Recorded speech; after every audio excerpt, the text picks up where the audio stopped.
Hey guys, welcome back to the channel. In today's video, I'm going to show you how to do an internal transfer in Pocket Option based on how withdrawals work inside the platform. But before we get started, we are feeling a little generous today. So if you don't already have a Pocket Option account or want to open a new one, you can use the link in the description below to get a $50 bonus after your first deposit. And with that out of the way, let's dive in.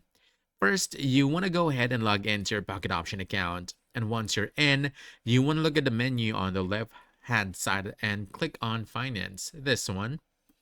Under Finance, you want to select Withdrawal.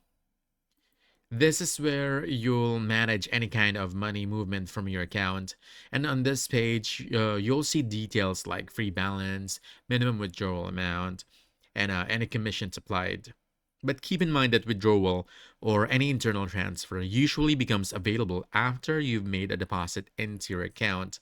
So if the option seems disabled, make sure you've already deposited the funds first. As you can see, I don't have mine yet on this account, but here's how it looks like.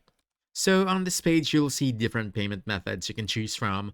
To do an internal transfer or in some cases, a bank transfer, just select the option that applies to your region. And if you're transferring funds to another account or wallet within Pocket Option, choose the internal transfer method. If not, you can go for the bank transfer option.